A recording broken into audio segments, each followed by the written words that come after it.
Hey nerds, Farmer Jesse here. Welcome to Grover's Daily, your daily dose of ecological farming insight. It is Thursday, April 10th, 2025, and today we're talking creative ways of dealing with limited compost options, how to choose which fruits to grow, and can weed whacking a cover crop and then tarping it kill the cover crop more quickly?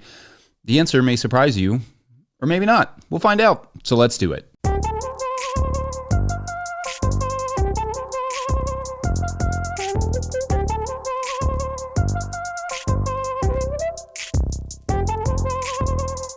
All right, well, happy Thursday, everyone. I hope you all are doing well. It's been chilly here this week, and it rained quite a bit more this morning, which is not great. Otherwise, it's looking like a mild spring weather for the next week or so I'm looking forward to that. I am expecting dogwood winter to rear its head here shortly in the next 10 days, but at this moment, it looks okay. Got some strawberries planted yesterday, specifically Early Glow, a great tasting but very slow to production strawberry that is spring planted and really doesn't get going until year 2. You can plant some in the fall, and I plan to plant some suckers in the fall, but generally you have to wait a full year on them before they start producing, and then they produce for like 3 years, which is great because I don't have plans for that tunnel where I put them, having cut our production back this season. So the plan is to hold that space down with some strawberries deliciously. And I have some onions interplanted in there not for the bulbs though, but specifically for onion seed. I'm always kind of tinkering with seed stuff and figured since alliums and strawberries do so well together that this would be kind of a fun experiment. We'll see how that goes. I'm not relying on it, but if I can get some, onion seed, that would be fun. Anyway, more on all that another time, because today, as has become the tradition on Thursdays, we're going to take a few questions from our Patreon members to make sure we stay vaguely up to date over there. As you will recall, this past month, I accidentally skipped a bunch of February questions, so really doing some catching up this week. Anyway, our first Patreon question of the day comes from Patreon member Bill Price, who writes, quote, "I was listening to the show today," which would have been 2/18. Sorry, Bill. "And the topic of leaves and contamination reminded me of a topic I was hoping you could address. Leaves are about all I have here, aspen and ash mainly, but I'm limited on ways to efficiently decompose them. Good compost is hard to source. 2 years ago, I accidentally hammered my beds with compost contaminated with clopyralid herbicides. It was from a local nursery that tried to source clean materials, and it was supposed to be clean, but it was obviously not. I still see the effects of it. The grass, hay, and cereal straw here is likely all contaminated, and I'm afraid to use neighbors' animal manures as they don't control for contamination, and these herbicides don't break down in animal guts or hot composting. Sorry, a bit of a frustrating rant, but is this a big problem for market gardeners too? How does one deal with limited compost options?" End quote. Okay, great, Bill, and thanks for the question and support, and of course, bummer about the contamination. That's really unfortunate. In short, yes, market gardeners deal with bad compost and poor compost access all the time. It's a huge challenge. So in terms of limited compost, I've talked about this relatively recently when I talked about farming options, when deep composting is not really one of those options. I did that last week, but let's look at this from somewhat of a different angle. What if you really need or want compost? What are some creative ways to make that happen? Like, for instance, Bill references leaves here as a carbon source. Leaves can be absolutely wonderful, but they can be frustrating in how long it takes for them to decompose. On a strictly experimental aside here, I have a little experiment running where I've filled a large hole that I was digging out for a pond, and I'm still digging out for a pond, with leaves to see if it could get them to decompose more rapidly in just kind of like a wet space like that for, over the winter and then into the spring. And then I would just go back in the middle of the summer and harvest whatever of the leaf mold is left when the pile sort of dries after it's broken down. But that is me just kind of goofing around, trying to find some passive composting options that don't require much work. On a more serious, perhaps proven note, mixing those leaves with a nitrogen source is the first, most obvious option.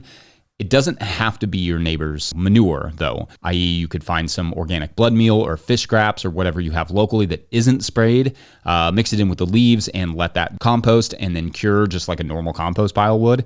With leaves, I generally say to expect like 6 months before that compost is really nice and thoroughly usable, though another couple months of at least curing wouldn't hurt either.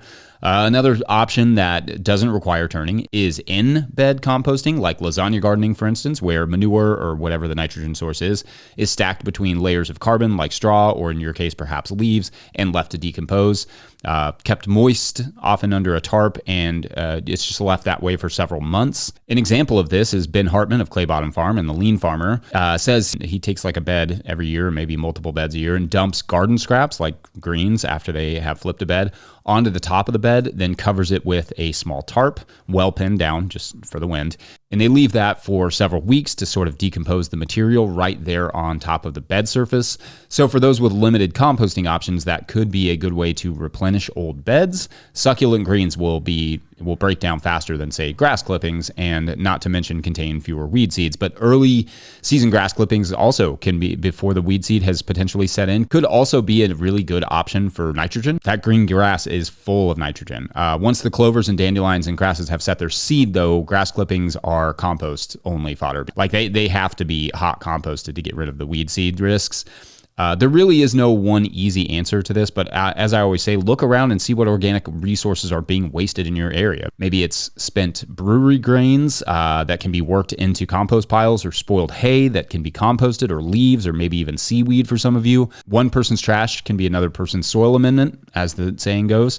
In fact, and I should say, depending on your timeline, that neighbor's manure may be okay if you're willing to allow for a good hot composting period and then a long curing process. A lot of the issues with persistent herbicides making it through commercial compost, as I understand it, is that those composters are just making the compost too quickly and not allowing enough time for the herbicides to break down. So a lot of them do have really long half-lives, like after they've, just the period of time where they're effective at being an herbicide. With the hot composting, with the biological activity, they will eventually break down. It just takes a little time and some hot composting. So if you started making next year's compost today and really did it right, that can greatly reduce that risk of herbicide contamination. And then you can, just to be safe, you can test it with a bioassay just to, just for insurance. So anyway, what creative ways have you all found to get around a lack of good compost in your area? It's something we are always battling here, and I'm always looking for different ideas and different wasted materials to be able to utilize. All right, we're going to take a quick break, and when we return, we're going to decide which fruit trees to even bother with. BRB. Today's episode of Growers Daily is brought to you by Farmhand. Newsletters, right? A necessary evil for CSA farmers.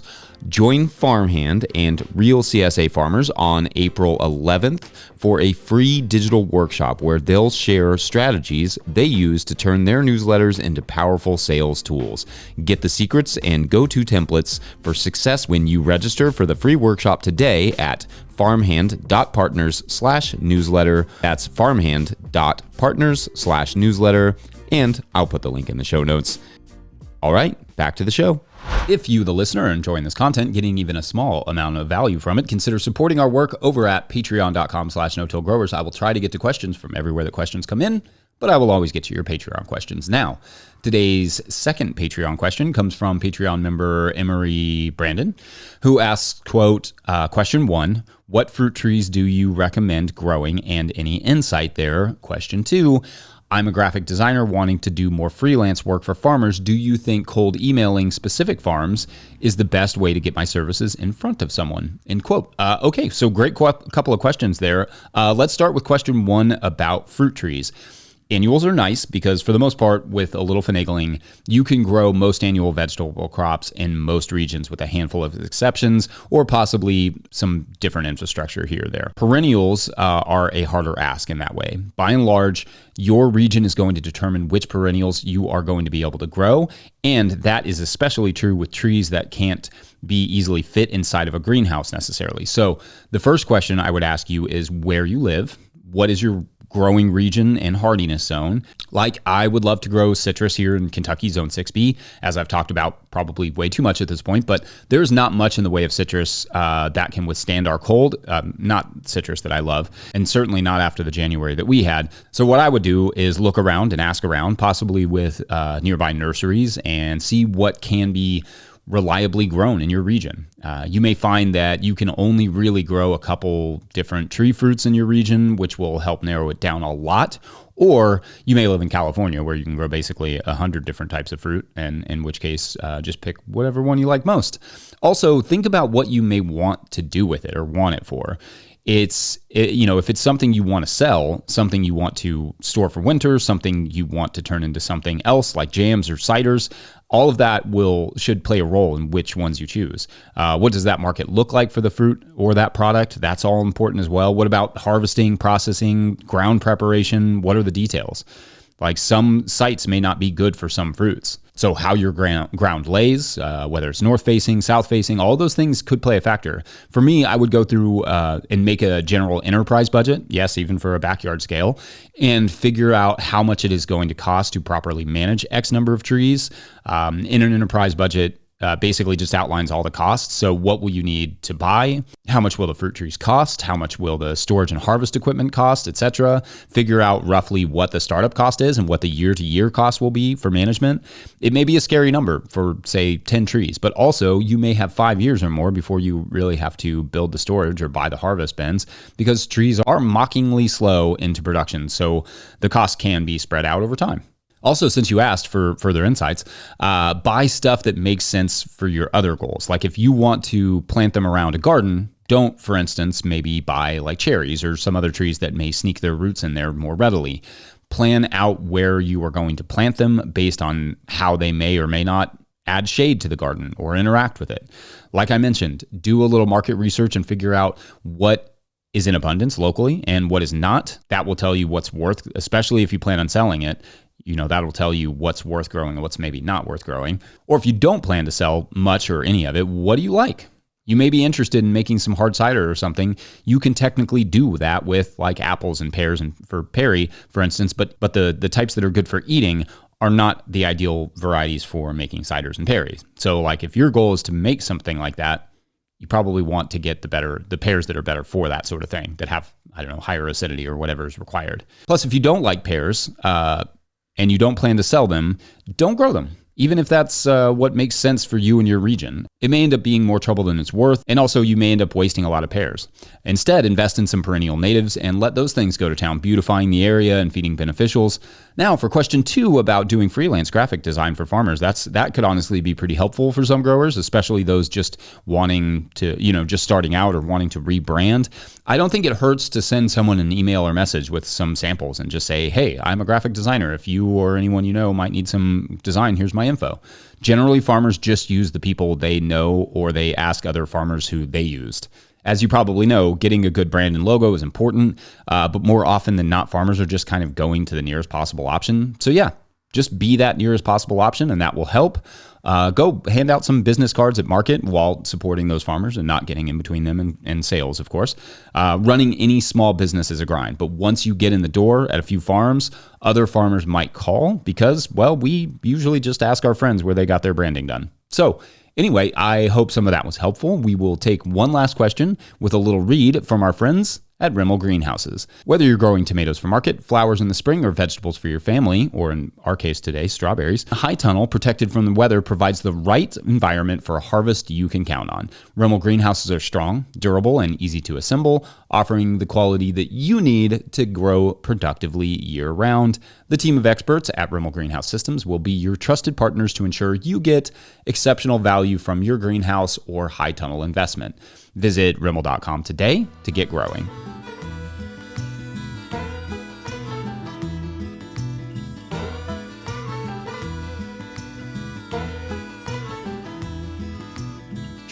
Stay away from my door. All right, so our third and final Patreon question of the day comes to us from Chris Pace, who asks, quote, "Hey, Farmer Jesse, what's going on? How are things and the family? My question to you is about using the tarps. Could I run a trimmer/weed whacker to my cover crop and then cover? Would that speed it up a bit and avoid tilling? Will it cause pathogens?" End quote. All right, well, first off, thanks, Chris, and the family is awesome. Thank you for asking. Kids in general are the coolest things ever to me, especially as they get older and their personalities start to really develop. Endlessly fascinating. But, okay, to your actual question, we are going to dive deeper into cover crop termination in May because that is when most of it goes down, literally and figuratively, I suppose. But basically, you're asking, if you cut the cover crop down with a weed whacker and then cover it with a black tarp, will it speed up the termination? The answer is not necessarily. let's assume the cover crop that you're talking about is, say, cereal rye. If you cut it early in the spring before it has started to go to flower, you have basically just encouraged it to regrow and created a sod. And depending on where you are, tarping it early won't kill the sod, right? Or at least not right away. Like right now, here in April, things are not really dying under a tarp yet. That's just not the way it works. It's not warm enough, really. Stuff is still relatively dormant and can live off their energy in their roots for quite a while. Once it warms up, plants exhaust that energy much more rapidly, and that's when they begin to die. Now, however, if you waited until the plant was in milk stage, which is the stage when a liquid can be pressed out of the seed heads before they turn hard, like you'll feel them start to fill up with something, and then you can squeeze it and a liquid pops out, that's milk stage. Anyway, if you wait till that stage, then it's possible to kill it this way. But part of it is also that it will be warm enough by then. And crimping honestly can do a better job because it just cuts the roots off from the rest of the plant. So mowing it actually may encourage, or weed whacking may actually encourage it to keep growing. For us, that happens around mid-May. If you go at it really, really low to the ground with a weed whacker, that could help kill it earlier, but the tarping would still take quite a while to finish them off without any sort of tillage. You would still get some good regrowth even if you went really low to the soil surface, like I said, because that's kind of the value of crimping.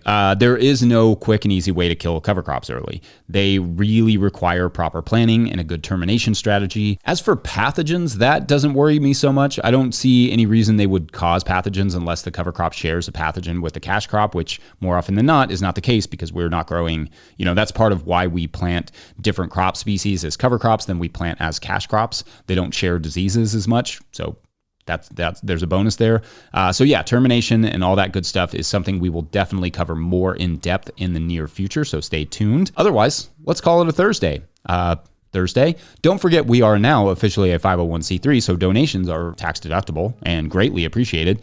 Please make sure to like and subscribe and or follow wherever you are getting this podcast. That's an easy way to help us out. Enormous thank you to all of our show sponsors. And if you ever want to sponsor an episode, you can hit up Farmer Michelle at no-tillgrowers.com and she will help you out. Huge shouts to Willie Breeding for the theme music, Mike Hilbert for the production help and editing, and the team at No Till Growers. Also shouts to Epidemic Sound for the background music that you can hear.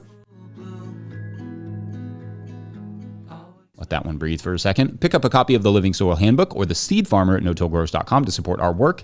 Big thank you to everyone over at patreon.com/no-tillgrowers, where at a certain level, or if you just bump up from one level to another, or you sign up in the month of April, you get a shout out on the show. So big shout outs today to David Ganaway. Yep. Lou Bellman, that's a good novelistic name. And Jenny Beasley. These are all very fun names today. And they are joining our crew on our energy potato farm, mandated by a judge. And basically the potatoes at this point have completed their life cycle and it's time to harvest them. This, to be sure, between the pests and the animals, but also because of the glowing potatoes that could alert planes, and because handling the actual energy potatoes is dangerous. This is actually the hardest part of all those hard things they've done. So harvest begins with our crew of judge-ordered workers putting on their protective suits and getting out there at the peak of the day, in the heat of the summer, to harvest. And it goes well, but they all are very whooped at the end. But on their way back to their cabins, Jenny spots a spud that must have just fallen out of the wagon.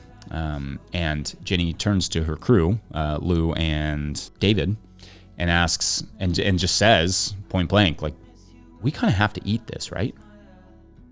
So the crew nods in agreement, and what happens when they bake it and eat it? We'll find out tomorrow. Thanks for watching and or listening. We will see you for the stunning conclusion of Energy Potato Farm, Part 2. We're working on the name. Bye.